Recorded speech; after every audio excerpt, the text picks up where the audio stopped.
ನಡೆದ ಶಿಕ್ಷಣ ತರಬೇತಿ ಕೇಂದ್ರದ ರೀಡರ್ ಮಂಜುನಾಥಯ್ಯ ಮನೆ ಮೇಲಿನ ಎಸಿಬಿ ದಾಳಿಯಲ್ಲಿ ಅನೇಕ ಬೇನಾಮಿ ಆಸ್ತಿಗಳು ಪತ್ತೆಯಾಗಿವೆ.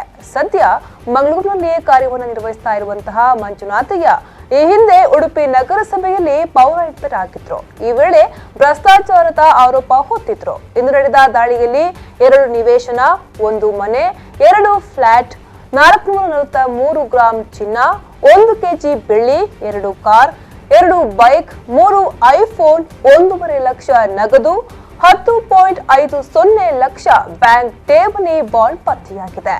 ಇನ್ನು ಹಲವು ಬೇನಾಮಿ ಆಸ್ತಿಯ ದಾಖಲೆಗಳ ಪರಿಶೀಲನೆ ನಡೆಯುತ್ತಾ ಇದೆ. ಎಸಿಬಿ ಪಶ್ಚಿಮ ವಲಯ ಎಸ್ಪಿ ಶ್ರುತಿ ಅವರ ನೇತೃತ್ವದಲ್ಲಿ ಕಾರ್ಯಾಚರಣೆ ಬೆಳಗ್ಗಿನಿಂದಲೇ ನಡೆಯುತ್ತಾ ಇದೆ. ದಾಖಲೆಗಳ ಪರಿಶೀಲನೆ ಮಾಡಲಾಗುತ್ತಿದೆ. ಮಣಿಪಾಲದ ಫ್ಲಾಟ್ನಲ್ಲಿ ದಾಖಲೆಗಳ ಪರಿಶೀಲನೆ ಮುಂದುವರೆದಿದೆ. ಶಿವಮೊಗ್ಗ ಹಾಗೂ ಚಿಕ್ಕಮಗಳೂರಿನ ಸಂಬಂಧಿಕರ ಮನೆ ಹಾಗೂ ಮಂಗಳೂರಿನ ಕಚೇರಿಯಲ್ಲೂ ಪರಿಶೀಲನೆಯನ್ನ ನಡೆಸಲಾಗಿದೆ.